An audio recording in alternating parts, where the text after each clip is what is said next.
Hello, good morning बच्चों आज हम बात करने वाले हैं चतुर्भुजों के प्रकार के बारे में। ठीक है बच्चों। तो देखो, इसमें पहला है आपका समांतर चतुर्भुज। समांतर चतुर्भुज जिसको हम बोलते हैं पैरालेलोग्राम। ठीक है, ध्यान से सुन लेना। हम इसके जो भी इसके फीचर हैं, ठीक है, जो भी प्रॉपर्टीज हैं, हम उनको बताने जा रहे हैं। तो आप जितने भी आज चतुर्भुज हैं आप उनको अच्छे से समझ सकते हैं और उनमें डिफरेंस जान सकते हैं अच्छे से। ठीक है, तो हम बात कर रहे हैं किसकी? समांतर चतुर्भुज की। ठीक है, पैरालेलोग्राम की बात कर रहे हैं। तो देखिए आप, ये आपका समांतर चतुर्भुज है। मैं आपको बता देता हूँ इसमें होता क्या है। इसमें आमने सामने की जो भुजाएं होती है ना, वो कैसी होती है? समांतर होती है। देखो नाम से ही पता चल रहा है समांतर। ठीक है, और इंग्लिश में जैसे बोलते हैं पैरालेलोग्राम, यानी पैरालेल। पैरालेल यानी एक दूसरे के ये समांतर होंगे, ये वाली ये समांतर होती है। ध्यान सुनना बच्चों। ठीक है, समांतर चतुर्भुज में क्या होता है? आमने सामने की भुजाएं समांतर होती हैं एक दूसरे के। क्लियर है ना? ये इसके समांतर है और ये इसके समांतर है। पहली बात क्लियर हो गई। और अब आपको एक बात समझ में आ रही होगी, जब आमने सामने की भुजाएं समांतर हैं, पैरेलल हैं, ये इसके पैरेलल है, तो इसका मतलब ये वाली भुजा इसके बराबर होगी और ये वाली भुजा इसके बराबर होगी। ये भी बात क्लियर हो गई होगी। ठीक है, अब देखो, जब भुजाएं ये इसके बराबर है, ठीक है, और पैरेलल भी है, इसका मतलब ये वाला एंगल इसके एंगल के बराबर होगा और ये वाला एंगल इस वाले एंगल के बराबर होगा। ये भी क्लियर हो गया होगा। ठीक है बच्चों। अब एक फीचर और होता है, देखो इसमें दो विकर्ण होते हैं। मैं बताया था किसी भी चतुर्भुज में कितने विकर्ण होते हैं? दो विकर्ण होते हैं। तो ये दोनों विकर्ण जो होते हैं इनको समान भागों में डिवाइड करते हैं, समद्विभाजित विभाजित करते हैं। यानी इसकी लंबाई के बराबर होगी और इस वाले की लंबाई इस वाले की लंबाई बराबर होगी।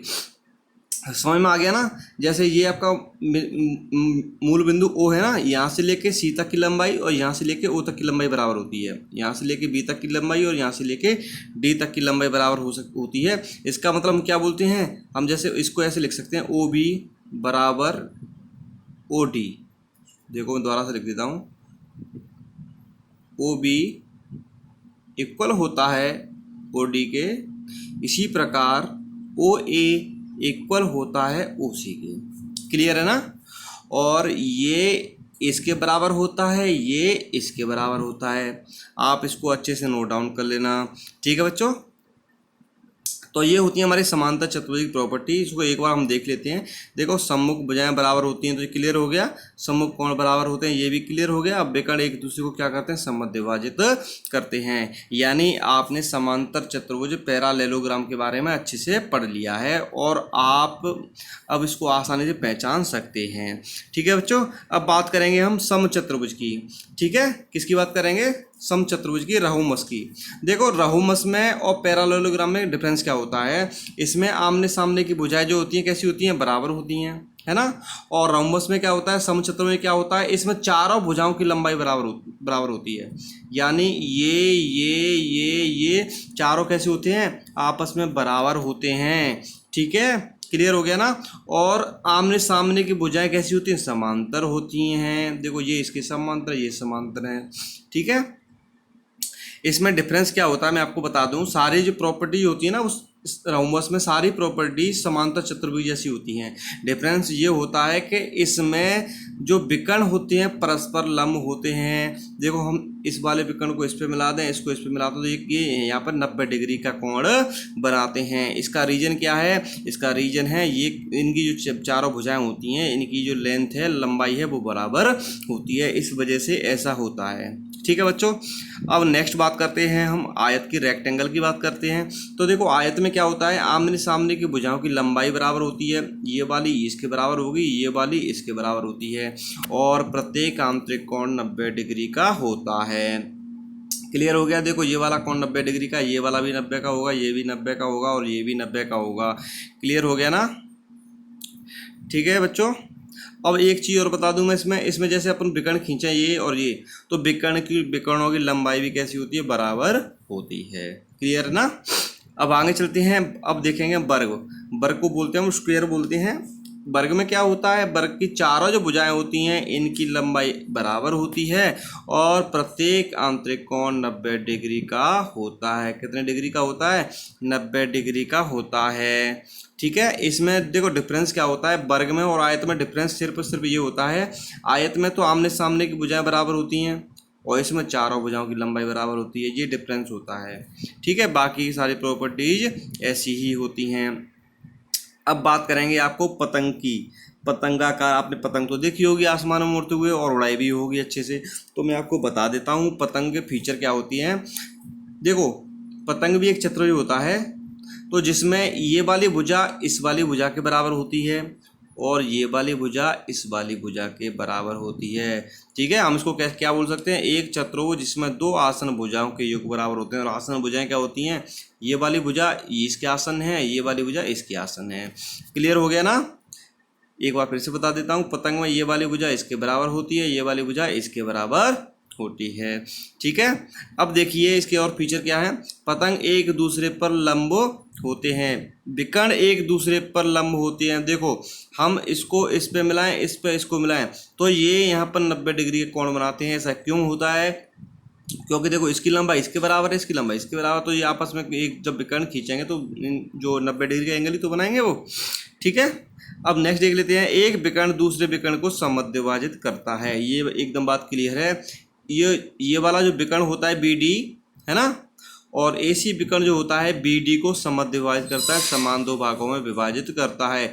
यानी अगर इसको हम मूल बिंदु O मान लें तो हम यहाँ पर लिख सकते हैं कि OB इक्वल होता है OD के। क्लियर बच्चों। ठीक है, अब इसके अलावा एक और होता है, मैं आपको बता देता हूँ, वो होता है आपका समलंब चतुर्भुज। इसके लिए मैं आपको ऊपर ले चलता हूँ, ऊपर दिखा देता हूँ, एक सेकेंड। अब देखिए, अब हमारा एक चतुर्भुज रह गया है, वो है हमारा समलंब चतुर्भुज। अब देखो, समलंब चतुर्भुज को हम इंग्लिश में क्या बोलते हैं, समलंब चतुर्भुज को हम बोलते हैं ट्रेपेजियम। ठीक है, ट्रेपेजियम क्वाड्रिलेटरल। ठीक है बच्चों, अब देखो इसके फीचर क्या होते हैं मैं आपको बता देता हूँ। समलंब चतुर्भुज, देखो जैसे नाम से पता चल रहा है समलंब। ठीक है, तो देखो इसमें क्या होता है, कोई दो भुजाएं एक दूसरे के समांतर होती हैं और अन्य दो भुजाएं एक दूसरे के समांतर नहीं होती। तो आपको दिख रहा होगा ये वाली भुजा जो है इस वाली भुजा के समांतर है, जबकि ये वाली भुजा इसके समांतर नहीं है। ठीक है, मैं आपको इसके फीचर से बता देता हूँ। देखिए, इसमें आप पहला जो चित्र बना हुआ है इसको आप देख रहे होंगे, इस वाले को, एक सेकंड, इस वाले को देख रहे होंगे। देखिए, ये वाली भुजा इस वाली भुजा के समांतर है, जबकि ये वाली भुजा इसके समांतर नहीं है। इसलिए हम इसको क्या बोलेंगे, क्या बोलेंगे इसको, हम समलंब चतुर्भुज बोलेंगे, ट्रेपेजियम बोलेंगे। इसी प्रकार से आप नेक्स्ट देखिए, नेक्स्ट देखते हैं तो देखो ये वाली भुजा इसके समांतर है, लेकिन ये दोनों एक दूसरे के समांतर नहीं है। क्लियर है ना। ऐसे ही देखो तीसरा देख लीजिए, ये वाली भुजा इसके समांतर है और ये इसके समांतर नहीं है। इसी प्रकार देखो ये इसके समांतर है, लेकिन ये दोनों एक दूसरे के समांतर नहीं हैं। क्लियर है ना। तो बे चतुर्भुज होते हैं, बे चतुर्भुज जिसमें कोई दो भुजाएं तो एक दूसरे के समांतर होती हैं, जबकि अन्य दो भुजाएं एक दूसरे के समांतर नहीं होती। जैसे आप ये वाला देखिए, इसमें आपको कोई भी नज़र आ रहा है एक दूसरे के समांतर। समांतर होने का अर्थ पता है ना, समांतर होने का अर्थ ये होता है अगर हम उस रेखा को अनंत तक खींचें तो वे एक दूसरे को कभी भी स्पर्श ना करें, एक दूसरे को कभी भी काटें नहीं, वो क्या कहलाता है, समांतर रेखाएं कहलाती हैं। ठीक है बच्चों, तो आज हमने चतुर्भुजों के सभी प्रकारों के बारे में पढ़ लिया है। देखो समलंब तो आपको यहाँ पर नज़र आ गया, मैंने करा दिया था। बाकी के और भी थे इसके नीचे, तो मैंने इसकी एक सारणी थी, तो सारणी से मैंने आपको क्लियर करवा दिया है। ठीक है बच्चों, देखो ये था, ये पूरी सारणी करवा दी है। तो चतुर्भुज के जितने भी प्रकार थे मैंने आपको बता दिए हैं, आप इनको अच्छे से देखें। और आज आपका होमवर्क यही है कि आप इनको अच्छे से समझ के कॉपी में नोट डाउन करें, और नोट डाउन करने के बाद मुझे क्या करना है, व्हाट्सअप करना है। ठीक है बच्चों, वीडियो को लाइक करो, वीडियो को शेयर करिए, और यदि आपने अभी चैनल सब्सक्राइब नहीं किया है तो चैनल को सब्सक्राइब कीजिए। कल मिलते हैं। जय हिंद, जय भारत।